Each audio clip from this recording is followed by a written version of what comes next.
Bueno, vamos a continuar con las jornadas, así que vamos a seguir con después de la interesante mesa 1, vamos a seguir con la mesa número 2, que lleva por título Guerra y desinformación. En primer lugar, queremos pedirles disculpas porque teníamos un ponente cuya intervención era información en las nuevas balas de papel, que finalmente nos han comunicado hace un poco que por motivos de causa mayor no ha podido asistir, con lo cual pues esta mesa durará un poco menos y que también los ponentes tienen un poquito más de tiempo para su presentación. Nos acompaña en esta mesa, por un lado, doña Mercedes Pullman, que nació en la Unión Soviética y vivió allí hasta los 25 años. Es nieta de los españoles que se exiliaron a la URSS durante la Guerra Civil Española. En su país natal se licenció en Filología Rusa y trabajó como profesora de lengua y literatura rusa. Al ver que la URSS se desvanecía, emigró a España en el año 1990. Aquí en España se graduó en Trabajo Social y además se licenció en Antropología Social y Cultural. Actualmente es vicepresidente de la Sociedad de Antropología y Tradiciones Populares, además es directora de la revista digital de Antropología y Traducciones Populares, es colaboradora habitual de Cuarto Milenio y además es autora de varios libros con diversos títulos: OVNIs en Ucrania y Los secretos mejor guardados de la KGB. The floor is yours.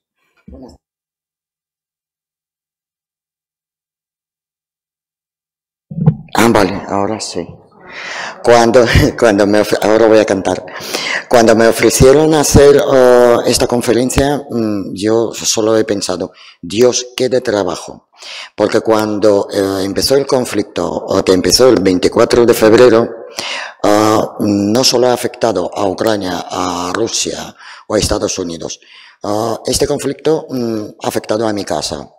Yo tengo una madre de 82 años que veía sus telenovelas rusas y sus conciertos en los canales rusos. Un día levantándose hemos visto que nos han anulado los canales rusos. He buscado otra empresa que proveía los canales de la televisión rusa y en 2 semanas también han cortado la emisión. Mi madre tiene 82 años, fuma un paquete diario de cigarrillos y toma un café express. A esta mujer no se puede quitar sus series. Entonces, claro, yo he tenido que buscar y aprender cómo encontrar sus telenovelas y sus conciertos, evitando una tercera guerra mundial, porque además es muy dada escribir al rey. Pase lo que pase y escribe al rey. Yo tengo un montón de cartas de contestación de la Casa Real, que le contestan a ella. De hecho, cuando dice, voy a escribir al rey, digo, venga, mamá, tú disfruta, tú entretente con esto. Entonces, claro, desde el principio, cuando empezó todo, yo soy trabajadora social por vocación. ¿Eso qué quiere decir? Que me repugna la guerra de cualquier tipo. No acepto la guerra. Y lo que más me preocupa que después de miles de años de existencia del ser humano, no hemos aprendido a dialogar. O sea, nadie se sentó a la mesa para evitar varias guerras, no solo esta, casi todas. Es una falta total de diplomacia por todas partes. Entonces, claro, cuando ya aparece esto, surge la pregunta, ¿hemos evolucionado o hemos devolucionado? También las noticias, cuando recibimos las noticias, nos falta muchísimo pensamiento crítico. Pensamiento crítico en varios sentidos. Porque, por ejemplo, lo que estoy observando ahora en la era de guerra informativa, ya no leemos artículos, leemos solamente los títulos. Y con los títulos creemos que sabemos todo. Yo escribo artículos para revistas y el último artículo sobre demostrar que Hitler de verdad ha muerto en 1945, yo he pensado, ¿qué título pongo para que lean el artículo? Un título plausible sería Hitler ha muerto y puedo demostrarlo. Entonces, ¿qué pasa? Que este artículo ya no lee nada, dice, bueno, Hitler ha muerto. Pero cambié el título y puse, ¿ha estado Hitler en Argentina? Sin dar datos. ¿Qué pasa? Esto invita a entrar al artículo y ver qué es lo que cuento. Y esto he observado en casi todas las noticias. En la era de redes sociales pasamos muy rápido el dedo, muy rápido, y no nos enteramos de nada. Y no solamente en las noticias sobre la guerra, en nuestras noticias de políticas y económicas. O sea, cuando ponen Irene Montero ha repetido el COVID. Digo, ha repetido el COVID. Entro y no, estaba solamente en cuarentena y seguía con el COVID. Y fue a hacer la analítica y seguía con el COVID. Pero no ha repetido el COVID. ¿Pero qué vio todo el mundo? Que ha repetido el COVID. Con esta información se ha quedado. Y muchas veces, yo no sé si habéis fijado, las redes sociales últimamente son todos expertos. Yo en cuanto abro el Twitter, son todos expertos. En COVID eran todos expertos virólogos. Y yo leía y dije, pero por favor, ¿de dónde ha salido tanto? Ahora pasa la guerra en Ucrania, ¿y qué pasa? Ahora todos son geopolíticos. Y todos entienden todo. Y es ridículo. O sea, es ridículo. Muchas veces cuando yo opino algo es que ni contesto porque digo, es que no voy a gastar el tiempo en contestar a algo sin sentido y a algo que has visto por encima en un titular. Entonces, claro, esto es preocupante, y preocupante os quiero llamar mucho la atención de lo que me pasó a mí. Yo hago varias investigaciones en mi vida porque abarco muchos campos, y había una web rusa que tenía muchísima información sobre cultura eslava, sobre los ovnis en la URSS.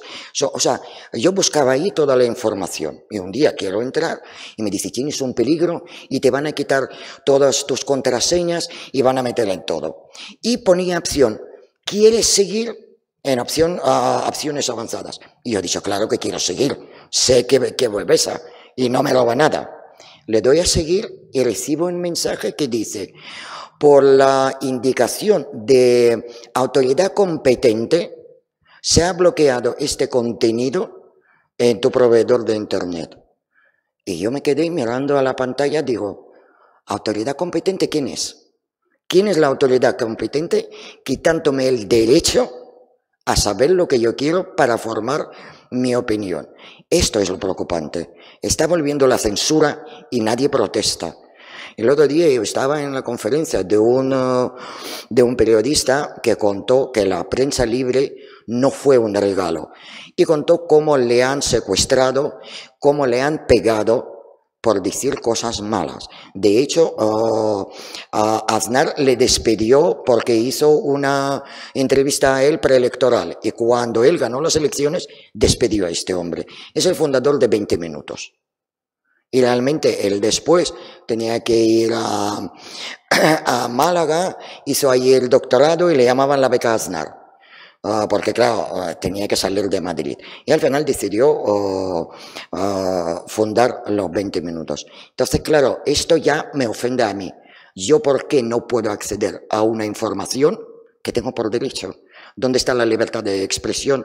¿Por qué me ha negado Europa, que se supone que es democrática? Porque yo tengo derecho de elegir qué noticias quiero ver. Entonces, claro, aquí es cuando llegamos a la necesidad de un pensamiento crítico. Cuando leemos las noticias, no todas las noticias valen. Pensad que la mayoría de los medios de comunicación pertenece a unas corporaciones. ¿Qué quieren corporaciones? Ganar dinero. Es lo que quieren. Y ellos eligen la línea que elegir. Además, estas corporaciones colaboran con organismos oficiales. Todo organismo oficial dice a esas corporaciones la línea que tiene que seguir. Entonces, claro, cuando llegamos a este momento, aparte de esto, hay noticias que son verdaderas, pero se esconde la parte de ellas y solo nos enseñan una parte, pero no nos enseñan otra. Y claro, es aquí cuando es muy necesario analizar lo que hacemos. ¿Esto pasa? No. Aquí será. Sí. Entonces es esto, pensamiento crítico. Esto los que están en las universidades tienen que saber, porque así se hace cualquier trabajo de investigación de la universidad. Es que la preparación del estudio, desarrollo de soluciones. Entonces, cuando vemos la noticia, yo os aconsejo, todas las noticias, poned en duda. Hasta lo que digo yo podéis poner en duda. porque no hay realidad absoluta o verdad absoluta, como han dicho en la mesa anterior. Es verdad. Entonces vosotros tenéis que decidir, pero para poder decidir debéis tener la información de todos lados, porque con el conflicto de Ucrania y Rusia solo tenemos información en una dirección, no hay otra. Porque ¿alguien recuerda que en la televisión han enseñado que se ha dicho en las noticias rusas? ¿A que no? No hay. Hace poco a Cornel Baños, no sé si le conocéis, es un geopolítico, agredieron en Gijón. ¿Por qué? Porque él explicaba normal, como a la gente con pensamiento crítico, qué es lo que se estaba sucediendo, no poniéndose de parte ni de Rusia ni de Ucrania. Pues le han nombrado prorruso y tuvo la agresión hace 2 días. Entonces, claro, esto ya empieza a preocupar. Esto ya te hace hacer preguntas a qué punto vamos a llegar con todo esto. Y si nos afecta realmente en nuestra vida o no. Y yo creo que sí, que nos afecta. Por esto es tan necesario ahora mismo el pensamiento crítico. Yo utilizo este pensamiento que es Envy. Entonces, claro, el Envy es verificar. Las fuentes han proporcionado pruebas de sus afirmaciones. Porque a mí me gusta cuando dicen, no, es que la CIA estaba muy preocupada. Me preguntas, ¿quién te ha dicho? ¿La CIA? O sea, ¿tú cómo lo sabes? Que la CIA estaba preocupada. Entonces, es la pregunta primordial. Después, hay que verificar las fuentes. Entonces, tenéis que acordar que las fuentes son corporaciones que necesitan dinero para ganar dinero y necesitan dar un tipo de noticias. Esto es siempre. Después, el autor. ¿Quién es el autor? Tiene todos los datos a su disposición, ha comprobado los datos de lo que está hablando. De eso, claro, no hacemos estas preguntas. También tenemos que ver de cómo se desarrolla la pregunta. Y cuando vemos una notición grande, o sea, os invito que pasáis a otras fuentes y leéis otras fuentes. Entonces, claro, por ejemplo, en conflicto de la guerra de Ucrania, lo que tenéis que pasar es a la prensa turca y china. O sea, siempre buscad las noticias contrarias. Entonces, claro, hablan de la misma noticia, pero de manera diferente. ¿Qué sabemos de iniciar de la guerra? ¿Vosotros qué creéis? ¿Cuándo empezó la guerra de Ucrania y Rusia? Yo he hecho una encuesta, perdonad, he hecho una encuesta y de 50 personas que he encuestado me han dicho que es esta, la fecha. No, esta no. Me han dicho que es ¿dónde está la?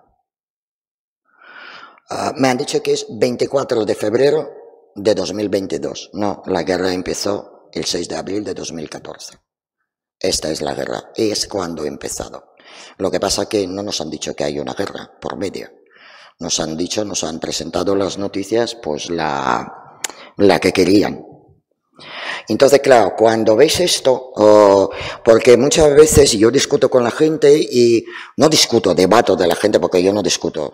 A mí, yo desde hace tiempo aprendí que con la fe no se lucha. Si una persona está convencida que es así, yo no voy a gastar tiempo en convencer de lo contrario porque con la fe no se lucha. Entonces yo siempre digo, si en lo que crees te hace mejor persona, bienvenida sea cualquier creencia. Me da igual de qué índole. Entonces, claro, si ponemos el 16 de abril de 2014, tenemos que saber qué pasó realmente ahí. Y que la mayoría de la gente con la que hablo no sabe. Porque cuando yo pregunto, ¿pero tú sabes por qué empezó en 24 de febrero? Ah, no, eso no sé. Entonces no hables. No hables. Primero investiga y después vas a hablar con más razón. Puedes ir en una dirección o en otra, pero ya tienes base para debatir. Es el desarrollo de conflicto, ¿de acuerdo? En 2012 la Unión Europea, en el marco de Asociación Oriental, adoptó un programa a corto plazo de integración y cooperación de Azerbaiyán, Armenia, Bielorrusia, Georgia, Moldavia y Ucrania. Todos estos países que se quedaron, que consiguieron su independencia de la Unión Soviética, quisieron entrar en la Unión Europea. Entonces, una semana antes de la cumbre de asociación, el gobierno de Ucrania anunció su suspensión de los preparativos para la conclusión de este acuerdo. Yo me acuerdo de las noticias estas cuando fue entonces presidente Yanukovych, fue a firmar el acuerdo, y cuando leyó el acuerdo, las condiciones eran tan malas que ha dicho, ya no, yo no voy a firmar esto, porque Ucrania perderá todo. O sea, perderá todo lo que tiene. Claro, yo cuando hablaba, porque yo sí viajo a Ucrania, porque yo he nacido en la República Ucraniana, tengo ahí mis amigos, todavía tengo mi casa de campo allí, o sea, y cuando hablas con ellos, dice, ¿por qué quieres entrar? Dice, pues vamos a tener las pensiones igual que en Europa. Digo, que te lo has creído tú. O sea, que no vas a tener la misma pensión. Entonces, claro, cuando analizas, cuando yo les cuento qué ha pasado a España, o sea, la gente mayor que se acuerda de peseta llora, porque la adquisición y la vida en España con peseta eran como 3 niveles superiores de lo que vivimos ahora. Entonces, ¿qué pasó a España cuando entró en la Unión Europea? Ha recibido las ayudas, pero han recortado el ganado, han recortado el trigo, han recortado el olivo, y realmente España entró en una crisis bastante potente. España antes tenía fabricación de camiones, tenía la fábrica de coches SEAT, también fabricaba tractores. ¿Qué hace España ahora? Nada. O sea, nada, porque cedió para convertirse en un país de turismo. Y esto a la larga no beneficia a España. Entonces, esto es lo que intento explicar a toda la gente que tiene tantas ganas de entrar en la Unión Europea. Tiene sus cosas, son cosas buenas, pero tiene sus cosas muy malas. Entonces, claro, con esto hay que tener cuidado. Mirad cómo Inglaterra salió, dice que no, que vuestras cosas para vosotros. Yo no quiero participar en esto. Y van a salir adelante sin euro, tranquilamente. Entonces, claro, el desconocimiento de las propagandas que se hacen es muy importante. Entonces, claro, cuando Yanukovych volvió sin firmar el acuerdo, empezó la rebelión que se llamó el Euromaidán. Todos habéis oído de Euromaidán porque han enseñado mucho, que salieron mucha gente. Mis amigos estaban en Euromaidán. ¿Sabéis lo que me han contado? Que no todos, pero por lo menos 2 amigos míos me han dicho que cobraban 20 euros al día. Para Ucrania es mucho dinero. Que podían ser unas por convicciones, no dijo que no. Pero es esto. Y por ejemplo, cuando españoles me preguntaban cuál es o sea, dicen, Melissa, ¿me puedes explicar qué está pasando en Ucrania? Y yo soy muy de Barrio Sésamo, siempre pongo muñequitos y cositas.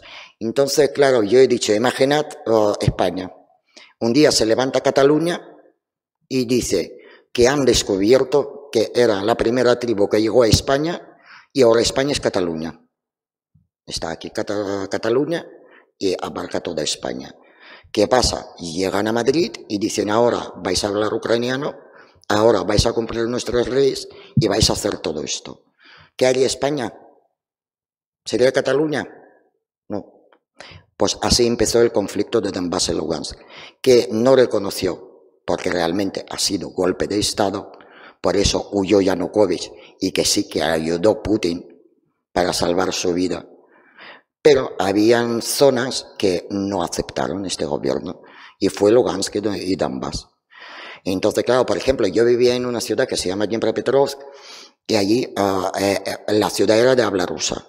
O sea, es que no había otra, porque cuando vivíamos en la Unión Soviética todo era como Rusia, se llamaba Rusia. Y claro, de hecho, si por ejemplo alguien en mi ciudad hablaba ucraniano, le llamaban paleto. Era como mal visto. Entonces, claro, con la llegada de los ucranianos al poder y que querían establecer todas sus normas, me parece bien. O sea, están luchando por su nación. Pero también se están repitiendo cosas muy raras, como quemar los libros de los autores rusos, prohibir la televisión rusa. Y yo he visto la televisión ucraniana. Tiene mucho que mejorar. O sea, un aburrimiento total. Aparte de la propaganda continua. Pero bueno. Entonces, después de Euromaidán, se va Yanukovych y entra, el Poroshenko se convierte en presidente y ya se crean los ejércitos ucranianos y también los grupos de los voluntarios para luchar y salvar a Ucrania y que sea independiente. Las noticias. Empiezo a ver las noticias. Entonces, claro, salió Vladimir Putin diciendo que todo el conflicto de Donbass y Lugansk fue provocado por parte ucraniana. Y por supuesto salió Poroshenko diciendo que todo fue provocado por Rusia, o sea, no hay más. Y claro, de hecho, desde entonces empecé a ver noticias porque, claro, yo tengo el privilegio de tener la televisión rusa, ucraniana, bielorrusa, entonces yo puedo cambiar de canal y ver todas las noticias. Entonces, claro, las noticias eran dispares totalmente, y siguen siendo dispares, porque yo a veces veo las noticias ucranianas y rusas. Lo que pasa es que ya he dejado de seguir la guerra porque yo ya miro en otra dirección y más adelante os contaré por qué miro en otra dirección.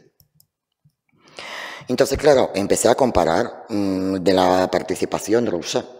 Por ejemplo, OTAN ha dicho, un portavoz de OTAN ha dicho en el New York Times, afirmó que el ejército ruso había enviado en los últimos días unidades de artillería tripuladas por sus propias tropas a través de la frontera con Ucrania.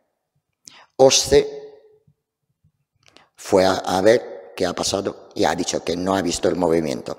A ver, la gente inteligente y con pensamiento crítico, todos entendemos que Rusia ayudó a la gente de Lugansk y Donbass. Todos entendemos que alguien les tenía que ayudar porque solos no soportarían. Y eso es evidente, que Rusia se metió ahí. Y claro, el Ministerio de Defensa, por ejemplo, negó las acusaciones de OTAN sobre su participación directa del personal militar, vehículos. Y claro, ya lo veis, tres noticias. Unos dicen que sí, otros dicen que no, y los rusos dicen que no. Aunque bueno, ya os digo yo que seguramente habían tropas rusas en Donetsk y Lugansk. Esto no puede negar nadie. Las víctimas. Esto es muy interesante de las víctimas porque todos los números bailan. O sea, veis lo que veis, los números bailan siempre, siempre. ¿Pero por qué? Porque en tiempos de guerra ni una parte ni la otra va a dar los datos verdaderos. ¿Por qué? Porque esto desanima al pueblo y desanima a las tropas. No pueden dar verdaderas noticias. Por esto nunca vamos a saber las cifras verdaderas y yo creo que hasta después del conflicto tampoco vamos a llegar a los números exactos. Entonces, estos son los números de fuente de la República de Donetsk, la DNR, porque voy a hablar de DNR y LNR, es Donetsk y Lugansk. Y esos son las víctimas desde 2014. Estas son las fuentes de ONU de las víctimas desde 2014, más o menos aquí coinciden.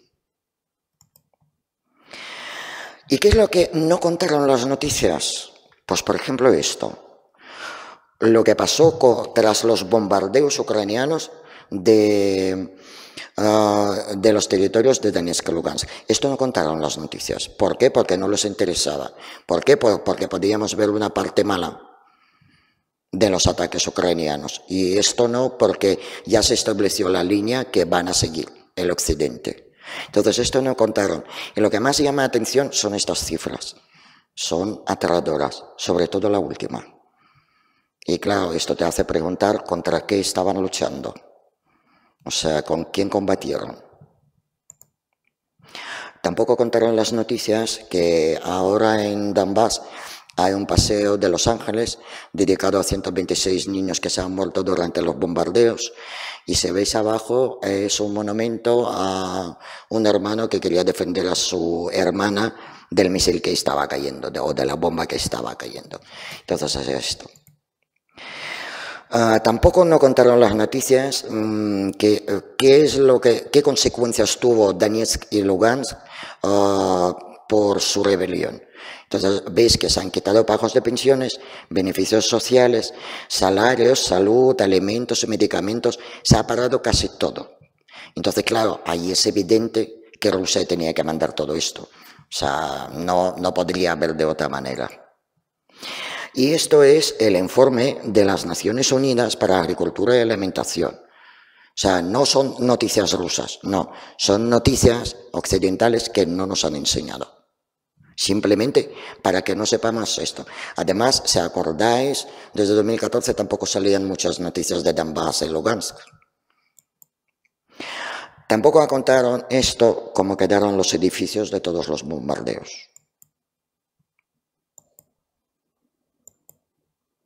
Eso es, sí, Centro Cultural de Juventud.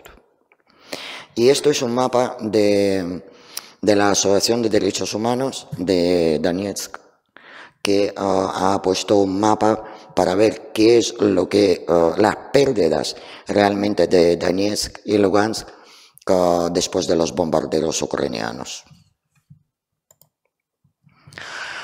Todo estaba tranquilamente, bastante tranquilamente, hasta 19 y 20 de febrero de 2022. De repente Ucrania viola el alto fuego. Nadie sabía el porqué. Yo cuando le vi digo, ¿ahora qué hacen? ¿Para qué lo hacen? Se estaba ya la cosa bastante tranquilita. ¿Qué es lo que quiere?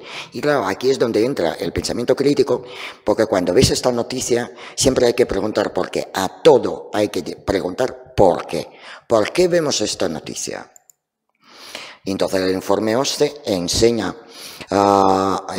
qué ha pasado en esta línea de los combates, y claro, son bombardeos masivos. Y claro, yo me he preguntado ¿por qué hacen esto? O sea, debe haber una razón. En estas fechas ya sí se hablaba de que Ucrania quería entrar a OTAN. Además, tenía muchas ganas. Entonces, claro, digo, bueno, podemos pensar, a ver, ¿qué es lo que se necesita para entrar a OTAN? O sea, quiero entrar a OTAN, ¿cuáles son los requisitos para entrar? Porque tampoco se puede entrar así como así. Hasta que encontré en el artículo 10 de los requisitos del Tratado de Atlántico del Norte, redactado en 1949. Pues estos 3 puntos del artículo 10 Ucrania no cumplía para entrar a OTAN. De hecho, si entran, todos los países pueden protestar porque no se han cumplido los requisitos. Entonces, claro, tiene que arreglar la situación para poder entrar a OTAN. Entonces, claro, empieza a bombardear. Yo no sé con qué fin. Realmente no le he encontrado el fin, pero supongo que, digo yo, si se quema toda la tierra y todo desaparecen las minorías, entonces ya está.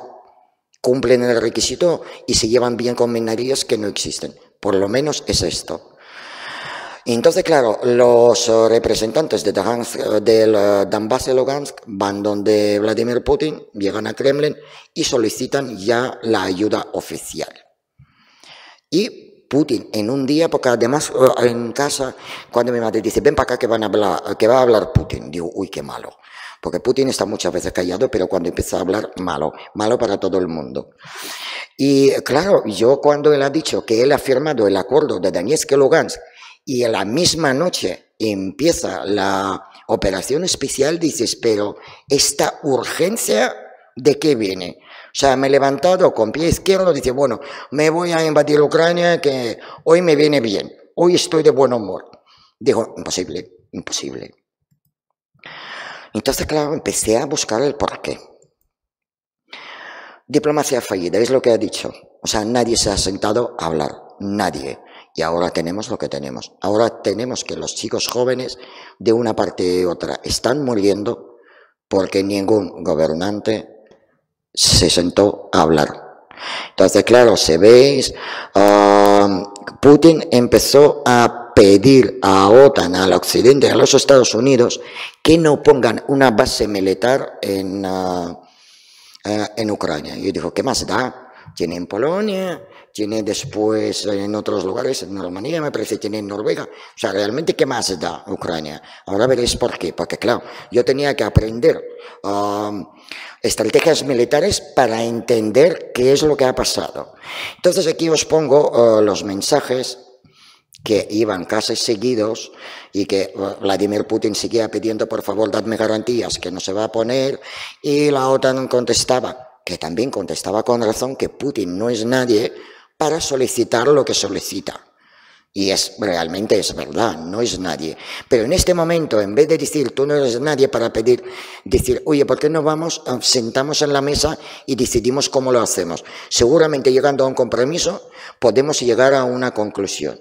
Entonces, claro, aquí Putin sigue pidiendo, Europa también lo niega, esas garantías, y siguen discutiendo y siempre afirmando que Putin no es nadie. Y que no van a hablar con él, y Ucrania tiene su derecho para entrar a OTAN o donde ella quiere. Y tienen toda la razón. Simplemente Putin pedía una solución. Llegaron a los ultimátums, porque Putin decía, si ponéis una base militar en Ucrania, cruzáis la línea roja para Rusia. Yo no entendía, digo, ¿qué línea roja? O sea, ¿qué más da? ¿Qué línea roja? O sea, y siguieron, ¿sabe? O sea, ya en enero ya pedían, y así cuando ya vienen el ultimátum dicen, o hacéis algo o hago algo yo. Y yo creo que nadie creyó que va a hacer. O sea, no creí ni yo que va a hacer. Porque claro, es que es un poco, o sea, es, no sé, operación militar en otro país, o sea, no tienes ningún derecho de invadir. Pero bueno, llegaron a esto. Y aquí también, o sea, que sigue, o sea, en enero sigue, o sea, y llegó a 24 de febrero. Llegó a 24 de febrero, rusos pidiendo y Occidente negando, y Estados Unidos. Entonces, todas estas promesas que dio OTAN y que defendió a Ucrania cuando empezó la operación especial militar, ¿dónde está OTAN? ¿Ha entrado a defender las tierras ucranianas? No, está mandando las municiones y los tanques levantando su economía. O sea, realmente es esto. Y salió un senador, me parece, en Estados Unidos, que rusos lo utilizaron muy bien para su propaganda, diciendo que él ha dicho que los ucranianos que se van a luchar hasta el último ucraniano. Lo que pasa es que el senador no ha dicho esto. Lo que ha dicho el senador, que a mí hasta a veces me parece peor, que mientras se mandan las municiones van a luchar hasta el último ucraniano. Seguramente que quería decir que Ucrania no va a ceder y mientras tiene con qué luchar va a defender su patria. Pero realmente la frase estaba muy mal construida. De hecho, claro, es como diciendo con toda la prepotencia americana, bueno, mientras mandamos la munición, que se mueran ahí. Y no, ahí están mis amigos. Ahí están, y ahí están muriendo. Los hijos de mis amigas han muerto en combate. No puedes tener esta prepotencia. No puedes asegurar que mientras yo mando, van a luchar. Entonces, claro, y es lo que os enseño, como Rusia usó esto para propaganda, decir, mira lo que están, que van a luchar hasta el último ucraniano.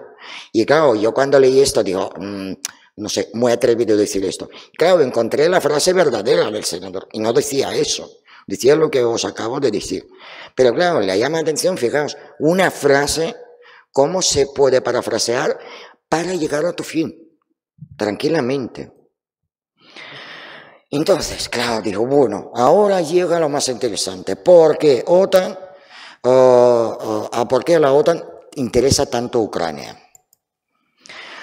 Este es el mapa, yo soy, ya os he dicho, de varios sésamos, me gustan los puntitos y dibujitos. Entonces yo le he puesto todas las bases militares que ha puesto OTAN. Si lo veis, realmente Rusia estaba rodeada. O sea, digo, bueno, una base más cerca o otra más lejos, da igual. Pues no da igual. Esto he contactado con un chico que encontré en Twitter, la verdad es que su blog es muy recomendable, que se llama Charlie015 y es especialista en armamento. Y yo le pregunté a él, digo, oye, ¿por qué no le dejan que ponga en Ucrania la base? Dice, no, es muy fácil. Entonces me empezó a explicar, estas imágenes son de su blog, y me habla de Iskander-M. Es un antimisiles pues bastante potente de la última generación. Entonces, como veis, cuando OTAN empezó a poner sus bases, lo que tuvo que hacer Rusia, poner sus bases antimisiles. Entonces, claro, se veis en Armenia para neutralizar lo que estaba de Turquía. En Kaliningrado, pues también para radar de República Checa. Entonces, ¿qué pasa? Rusia tenía que poner las bases aéreas o las bases militares para contestar, para poder tener respuesta a todas las bases militares de OTAN. Y si lo veis, o sea, en la última diapositiva, en la última imagen, está rodeado. Entonces, claro, ya con esto dicen, bueno, vale, ya está rodeado. Tampoco hacía falta llegar a los extremos, pero sí hacía falta. Y ya veréis por qué. Por esto.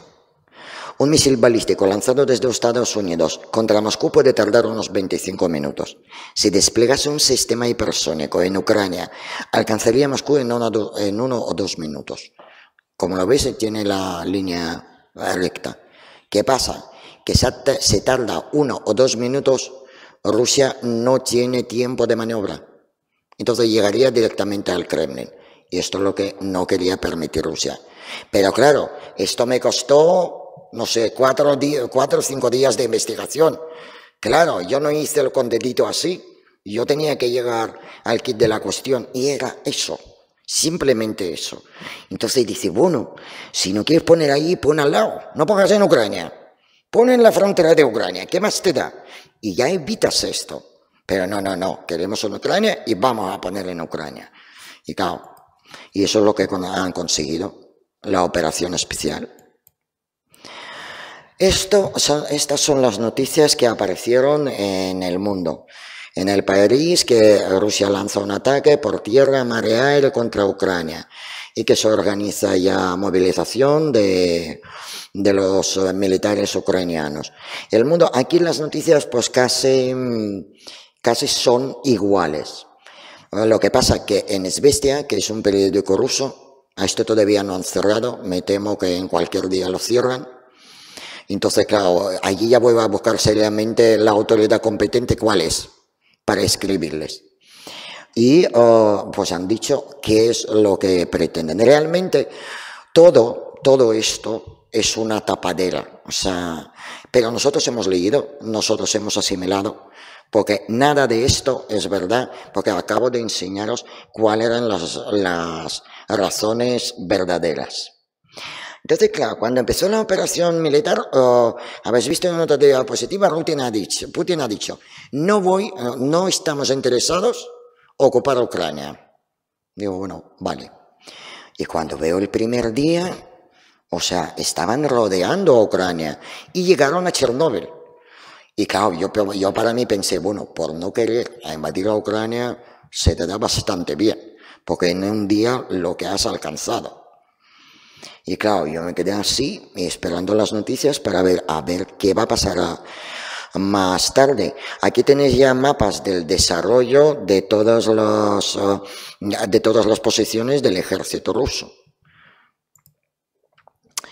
Han dicho que los ucranianos pudieron defender su tierra realmente con una invasión inesperada que nadie sabía qué va a hacer. Y claro, y publican este tipo de folletos.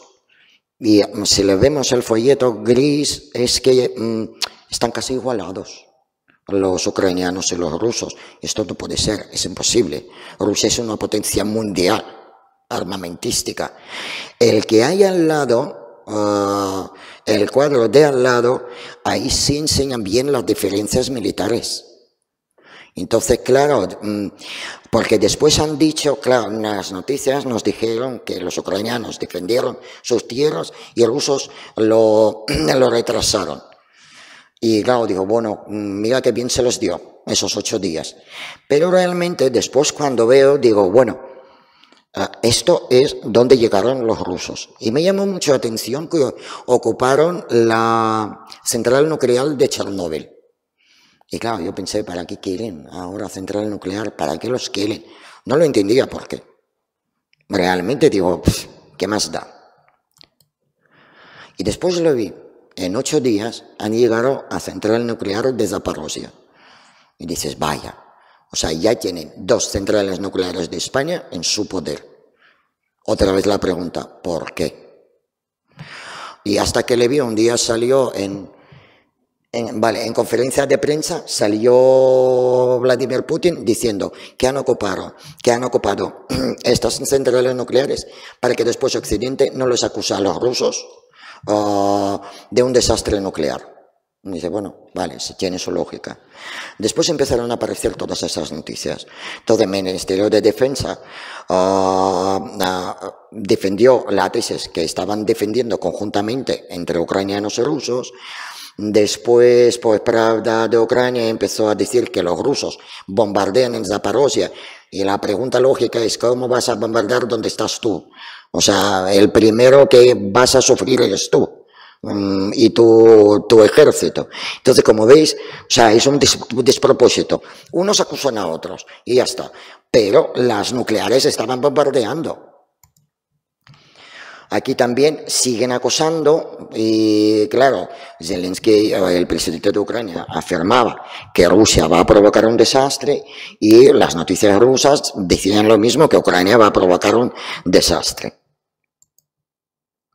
Lo mismo pasó con Le Mans Rojo. Con Le Mans Rojo era de verdad, era hasta divertido, porque yo ahí estaba viendo, digo, pero esto parece de chiste. Entonces, claro, noticias decían que Le Mans Rojo, los rusos estaban bombardeando y sufrió un hospital y, vamos, que estaban haciendo el desastre. Lo que más me llamó la atención es que no coinciden en las armas que se ha utilizado. Las noticias no coinciden. O sea, si ya hay una agencia de comunicación, o sea, por lo menos si tienen que llegar a un acuerdo, vamos a decir lo mismo. No lo han dicho. La agencia rusa ha dicho que el hospital fue destruido con morteros. Esta es también la noticia rusa, que dicen que la ciudad Le Mans Rojo se está desapareciendo y que fueron asesinados 25 pacientes. Después, los activistas de derechos humanos de Ucrania y Rusia, cuidado, juntos, fueron a Le Mans Rojo para ver qué ha pasado. Y, claro, la conclusión de los dos era que la información que reunió el grupo sugería la intención de este bombardeo por fuerzas de seguridad ucranianas. No solamente han dicho los rusos, en esta investigación participaron ucranianos. Y que sí que fue con un mortero. ¿Os acordáis de la noticia Rusia de mortero? Pues esto.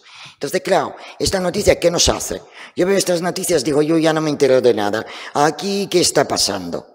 Y esto pasa a mucha gente. Entonces, ¿qué pasa? En Ucrania se vende un tipo de noticias y en Rusia se vende otro. Entonces, ¿qué pasa? Rusos están dirigidos en una línea y ucranianos en otra. En el occidente, donde nos mandan. Y seguimos. Entonces, claro, es lo que os he comentado antes, que no hay datos exactos de todas las pérdidas durante la guerra y nunca vamos a saber. Entonces aquí tenemos de lo que estaban diciendo, pues, parte ucraniana, que decía que han perdido 10 y 13.000 muertos. Sergei Shoigu ha dicho que los ucranianos han perdido 100.000 soldados y explicando de las cantidades de 61.000 de personas que le hirieron y 49, 3.068. Y después Mark Miller desde Estados Unidos ha dicho, no, han perdido 100.000 rusos y 100.000 ucranianos. O sea, ninguna cifra. Dices, aquí no cuadra nada. Este es mi patinaje preferido de nuestra gran Ursula von der Leyen. A ella le prepararon para decir, para identificar los crímenes tan atroces que ha hecho Rusia, además nombrando el ataque de Bucha, y ella ha dicho en un vídeo que eran 100.000 ucranianos que se han muerto. En el mismo día se eliminó el vídeo, en el mismo día. Y le han puesto el que hay abajo, no encontré esa flechita, simplemente quería para que veáis qué es lo que está diciendo von Leyen. Voy. Y después ya salió salió de su gabinete de prensa diciendo que se ha equivocado. Aquí pérdidas armamentísticas. En oscuro son las pérdidas de Ucrania. Y a la derecha son las pérdidas de rusos. Si ves esto, Ucrania está ganando la guerra. Entonces, claro, es importante para ucranianos ver estas cifras. Y para los rusos, ver estas. Las cifras rusas son menores. Entonces, claro, ellos cuando hablan no hablan de las pérdidas suyas, hablan de las pérdidas de enemigos. Entonces, claro, no podemos conseguir una opinión fidedigna de todas las pérdidas. Este es el mapa donde hay los conflictos militares ahora mismo. Este es el mundo. ¿No habéis preguntado por qué solo se habla de un trocito que está ahí arriba? ¿Sabéis algo de África? ¿Sabéis algo de América Latina? Nada, no sabemos nada. No nos cuentan. ¿Por qué? Porque no les interesa. Porque no les interesa, nunca lo sabremos. Y para terminar os aconsejo esta película, La cortina de humo. Esta película es maravillosa, que lo veis, protagonistas son dos grandes, Dustin Hoffman y Robert De Niro, que no ha sido comercial, se han tapado totalmente para que no la veamos esta película, porque en esta película nos enseñan cómo nos manipulan. Y os aseguro que cuando veis esta película, cualquier noticia que vais a ver, vais a dudar de todas. Muchas gracias.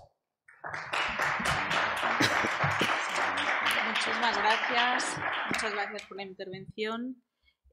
Bueno, vamos muy rápido. Tenemos al profesor Javier Bernabé Fraguas, es compañero, colega de la facultad de aquí de la Facultad de Ciencias Políticas. Javier es doctor en Relaciones Internacionales, máster en Periodismo, licenciado en Periodismo por la Universidad Complutense de Madrid.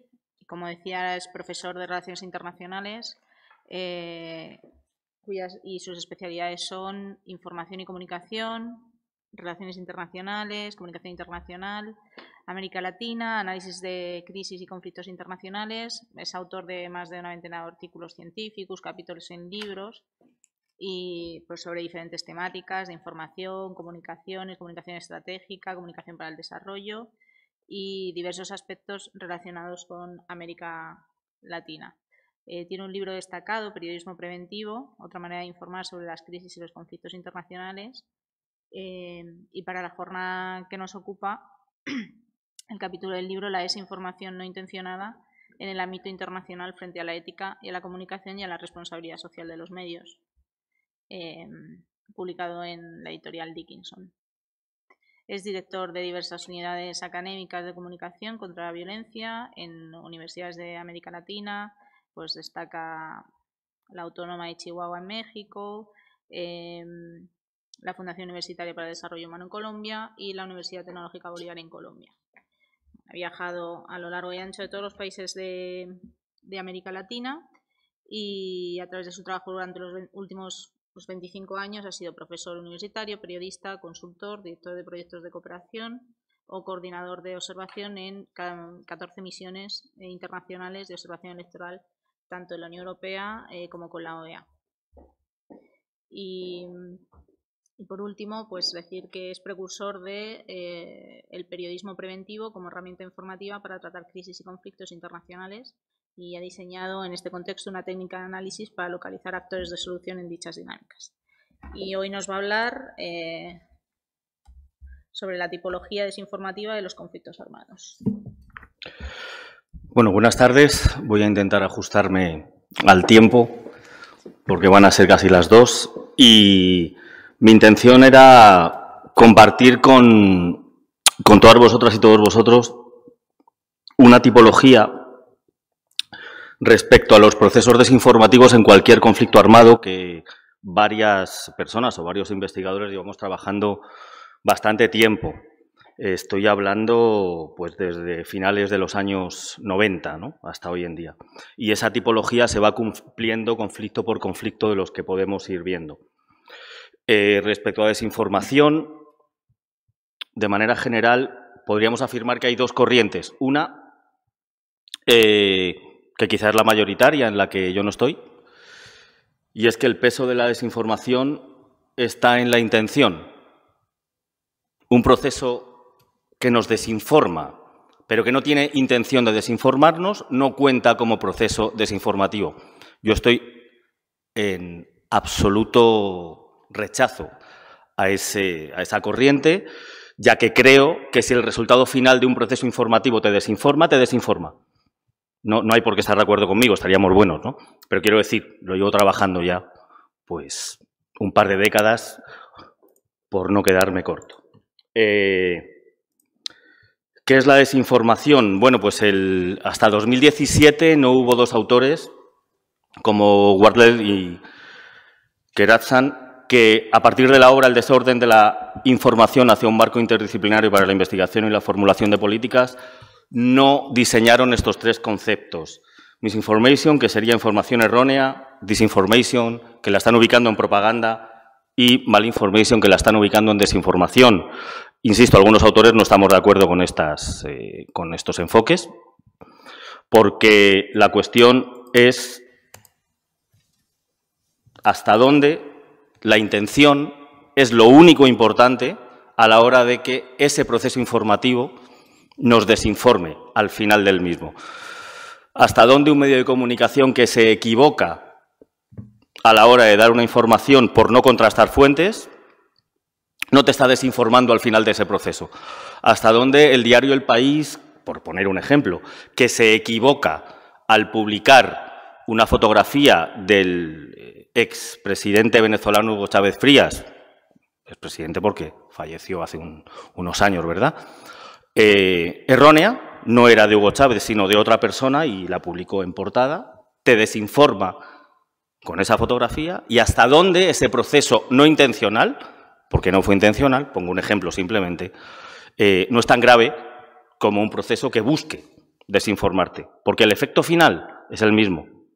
La gente que está viendo eso está creyendo lo que está viendo, y es un error importantísimo. Por lo tanto, esa definición de información errónea que se produce cuando se comparte información falsa, pero no con la intención de hacer daño, si el daño se produce al final de ese proceso, algunos creemos que eso también es desinformación.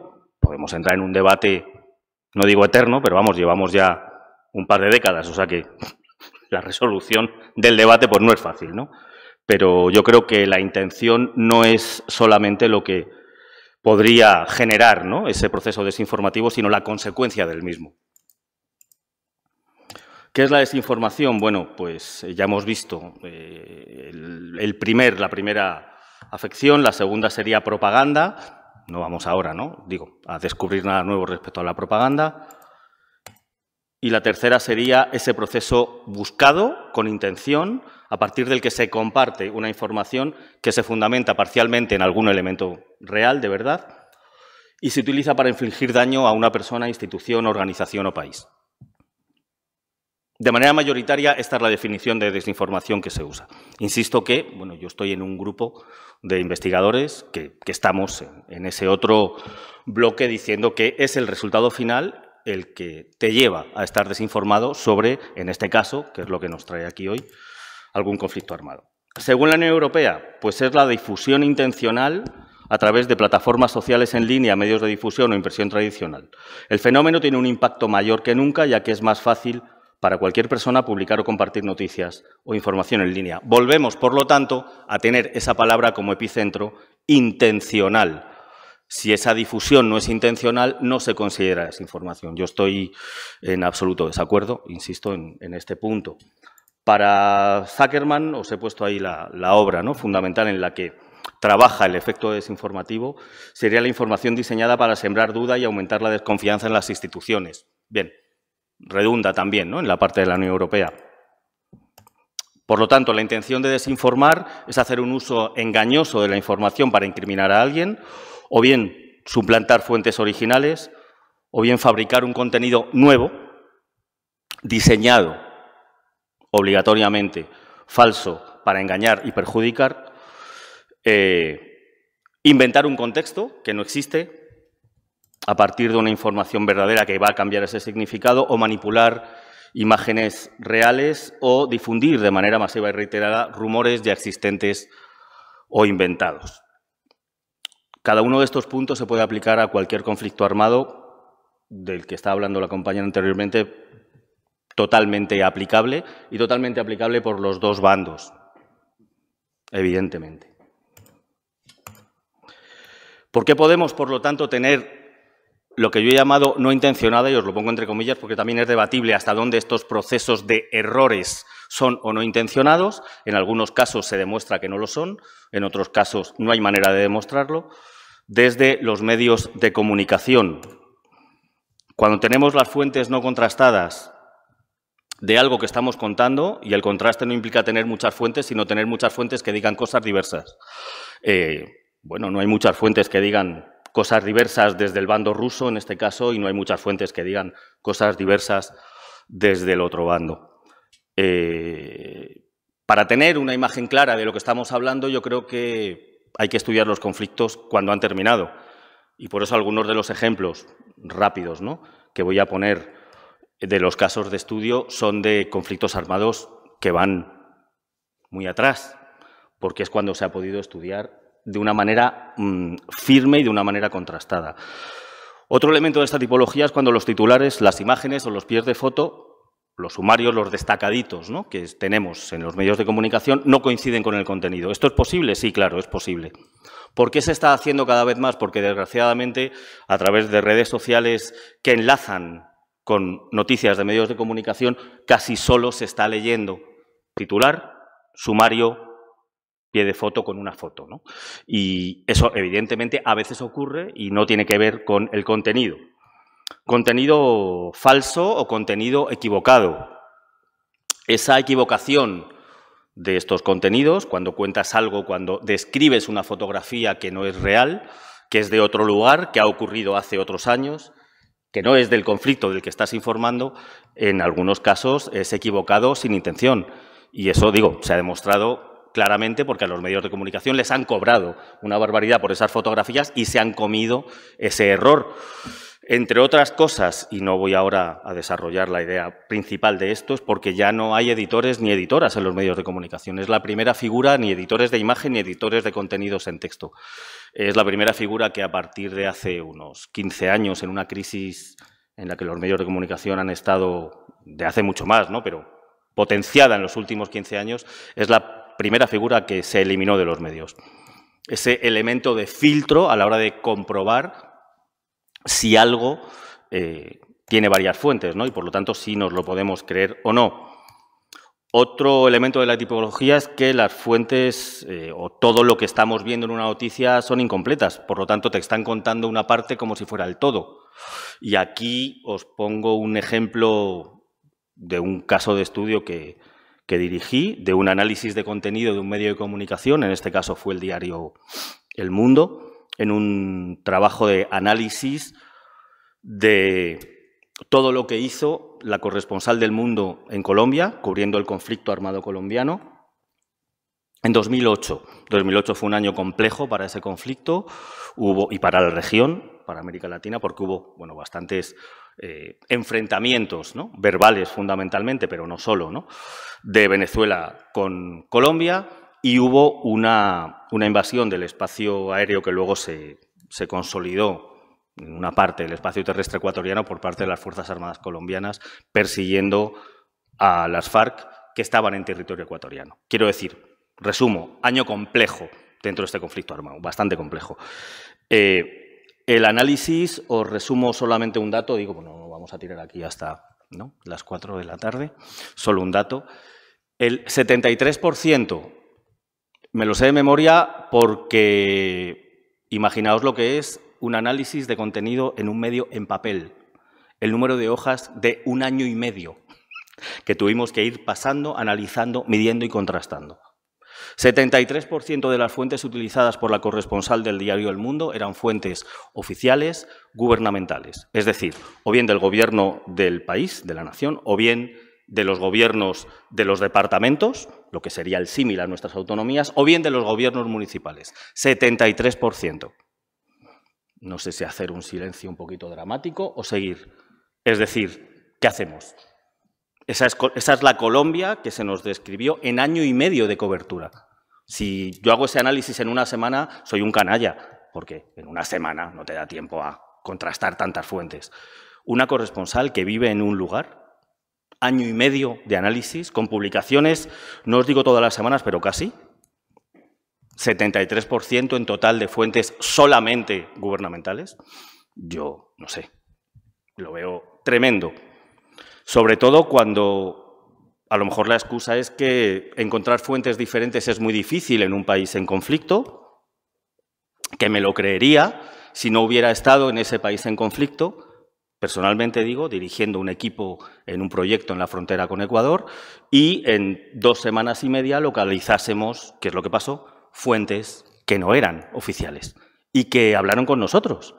Entonces, perdón, usted que vive en el país no tiene la capacidad de localizar fuentes y un equipo de indocumentados liderados por este indocumentado principal que les está hablando, ¿sí? Pues permítanme que no me lo crea, ¿verdad? Por lo tanto, si te cuentan una parte como el todo, esa Colombia que nos contaron era verdad, pero no respondía a un 73% de la verdad. Lógicamente, te estás dejando fuera un montón de fuentes. Cuando las informaciones que vemos tienen un sesgo político tan fuerte que las convierten en panfletos, venga de donde venga, bueno, pues está bien, yo lo entiendo, es propaganda de guerra y la asumo. Venga de donde venga, insisto. Pero, claro, no podemos decir que eso es información. Podemos decir que eso es propaganda. Cuando son mentira, me las invento, armo una obra de teatro y te la cuento como real. Bueno, a veces ha ocurrido eso también, ¿no? O cuando no especifico ni el origen ni la temporalidad de, por ejemplo, una fotografía o un vídeo. Es decir, yo tengo una foto, la foto es real, no está trucada, no tiene ningún filtro, pero no te digo ni cuándo se tomó ni de dónde viene. Y te lo tengo que decir por ley, porque esa foto pertenece a alguien, o a la agencia que la ha tomado o al periodista que la tomó. Y tienes que ponerlo en créditos, aunque se la hayas comprado. Cuando eso no se hace y se tergiversa esa situación, te desinformo. Creo. Casos de estudio, vamos a ver algunos clásicos. Imaginaos si me estoy yendo, ¿verdad?, a los años 80, 90, 2003. Un cormorán que se hizo muy famoso en esa guerra, ¿verdad?, de Irak invadiendo Kuwait y luego la comunidad internacional liderada por Estados Unidos, no recuerdo el número de socios, pero creo que eran 46 países, me puedo equivocar, que ensalzaron a Saddam Hussein como una bellísima persona unos años antes. Nos convertimos en que vemos que Saddam Hussein se convierte de la noche a la mañana en un villano. Yo creo que ya lo era. Lo que pasa es que era nuestro villano y era un tipo fenomenal, ¿verdad? Que ya estaba gaseando kurdos, pero bueno, eso no se le tuvo en cuenta. Bueno, pues hubo una famosa fotografía, que es la que tienen ahí, que fue un cormorán bañado en petróleo, que estaba dando al imaginario colectivo una imagen clara de lo que estaba haciendo Saddam Hussein saliendo de Kuwait, que era reventar los pozos petrolíferos. Claro que los estaba reventando, pues era evidente. Lo que ocurre es que esta imagen impactaba muchísimo más en el imaginario colectivo. Un detalle nada más. No sé si sabéis lo que son los cormoranes. Es un tipo de pájaro, tiene más o menos 8 subtipos. Solo hay una que no vuela, que está en las Islas Galápagos, y ninguno de los otros 7 subtipos jamás, ni por casualidad, ni por equivocación, ha estado en el Golfo Pérsico nunca. No vuelan por el Golfo Pérsico, no migran por el Golfo Pérsico, no hay cormoranes en el Golfo Pérsico. Esta noticia nos la comimos todos.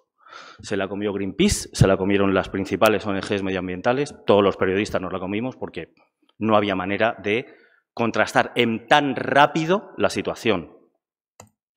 Otro ejemplo es el de la enfermera kuwaití Nayir al-Sabah, que dio una rueda de prensa, no, una intervención, creo recordar que fue en el, no sé si me estoy equivocando ya, si en el Congreso o en el Senado de Estados Unidos, narrando cómo las tropas de Saddam Hussein entraron en su hospital materno-infantil haciendo una serie de barbaridades. Las tropas de Saddam Hussein llevaban haciendo barbaridades un montón de años, insisto. Y esta enfermera, bueno, pues dio esta casi rueda de prensa, esta intervención. A los 10 años sale un reportaje de la BBC en la que habla el papá de esta enfermera, que era el embajador de Kuwait en Estados Unidos, y dijo que evidentemente esta enfermera era su hija, que había salido de Kuwait City a los 3 años, que no había vuelto a Kuwait y que fue un trabajo de información de guerra, por lo tanto de desinformación ante la opinión pública. ¿Cuándo nos enteramos de esto? 10, 12 años después.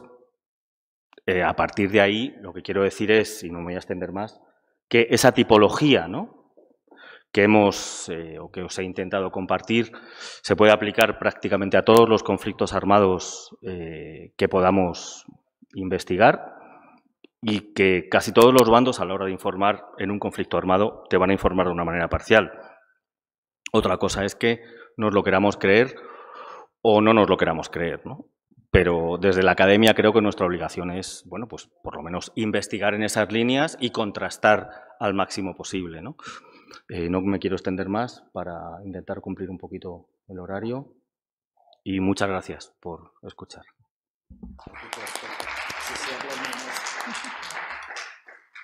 Muchísimas gracias, Javier, y muchísimas gracias a ambos. Damos paso a las preguntas. Estoy viendo, y si que alguien me corrija si me equivoco, pero que no hay preguntas en el chat en directo, así que las preguntas de aquí de la sala, por favor.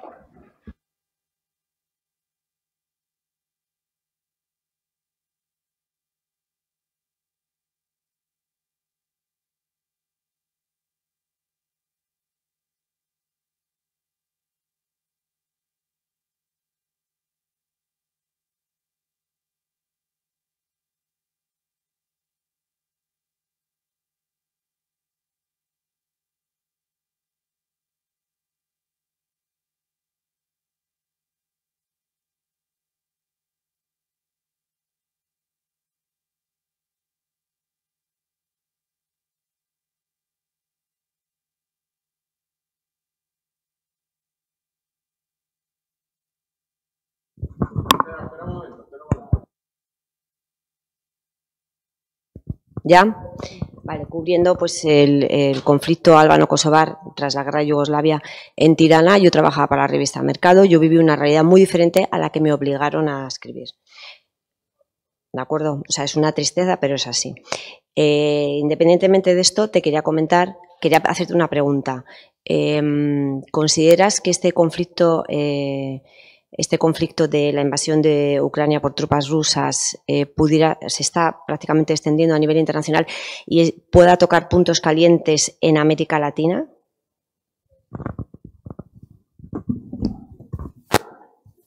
A ver, te hago una primera intervención sobre tu primera intervención. Yo he cubierto 3 conflictos armados y evidentemente el conflicto armado no se cubre solamente desde terreno. Desde terreno estamos dando color en positivo, no es hacemos lo que podemos, pero si tú estás cubriendo el conflicto desde una parte, lo estás cubriendo desde esa parte, no desde la otra o desde otras 3 que pueda haber, ¿no?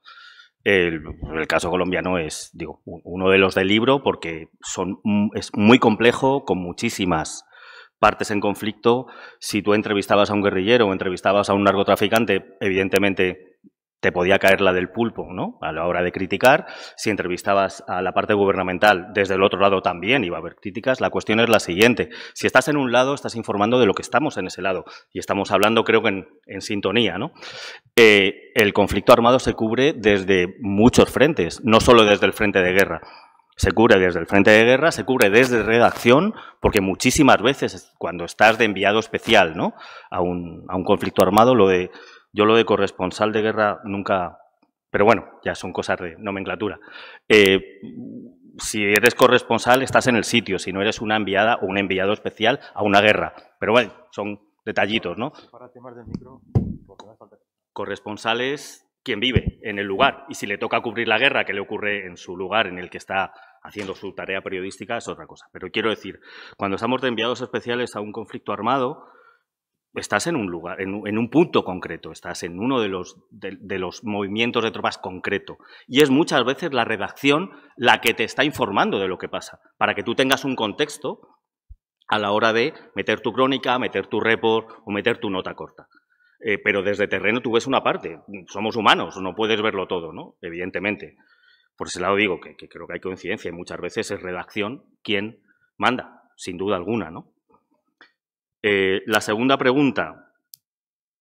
En América Latina, y a ver, este año está, bueno, entre el año pasado y este he estado ya 4 o 5 veces, creo.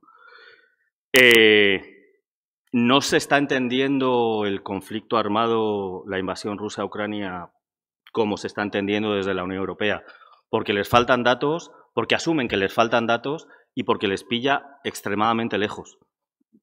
Asumen que hay una parte en el conflicto que no está en terreno, pero que está, que es Estados Unidos, que sí les afecta. América Latina, por supuesto, está ahí, la relación es bidireccional y es intensísima, y que todo lo que afecta a Estados Unidos le afecta a América Latina.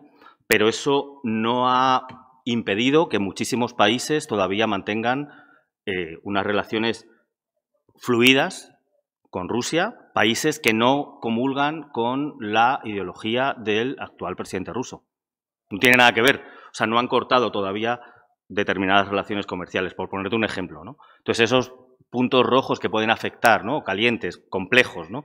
Que pueden afectar a América Latina, desde muchos países se están viendo muy lejanos todavía. O sea, entienden que puede haber, ¿no?, una ola de afectación económica sobre todo, pero que evidentemente no es una guerra que les... Asumen que no es una guerra que les incumba. Yo creo que es un error por parte de diversos, ¿no?, espacios, por lo menos de análisis o académicos, ¿no?, de los tres países donde he estado, pero se siente así. No puedo generalizar, os cuento mi experiencia así en corto, ¿no?, pero de momento por ahí. Vale. ¿Alguna pregunta? ¿No? ¿No? Yo te quería preguntar una cosa. Como has hablado de Gaddafi, yo he leído unas noticias, no sé si es verdad, y me gustaría saber qué opinas, que dicen que Gaddafi intentó implantar el dinar de oro. Y por eso intentó implantar el dinar de oro y eliminar la divisa americana. ¿Hay algo de verdad en esto? No se sabe nada, ¿no? Yo no tengo datos como para contrastártelo, ¿no? Vale. Lo que pasa, bueno, sí sabemos que con Gaddafi todo el mundo se llevaba estupendamente bien y se Sí. fotos y nos hicimos, yo no, pero digo, ¿no?, mis diversos gobiernos, porque y luego pues fue otro villano, ¿no?, de vale. película. Vale, pues ¿hay alguna pregunta más? Pues sí, hay otras.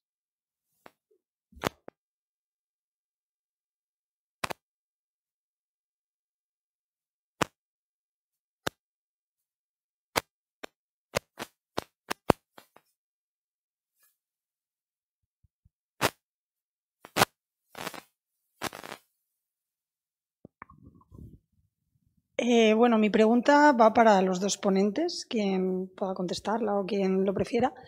Atendiendo un poco a las narrativas que han expuesto, podría identificar, ¿no?, como que cada país tiene un poco sus reglas desinformativas, ¿no? Cuando estamos, por ejemplo, en Latinoamérica, si hablamos con un narcotraficante, cuando estamos en otro país, representamos otras figuras. Entonces, a mí me gustaría saber cuál es la corriente en España de desinformación y a qué nivel podríamos equipararlo. Porque aquí en España, pues bueno, no hay muchas noticias así que salgan como esto es un fake news, pero a nivel gordo, a nivel estatal. ¿Habría alguna de estas noticias que podrían recalcar para que nos situemos en contexto aquí en España? Y eso, ¿cuál es la corriente desinformativa que seguimos aquí?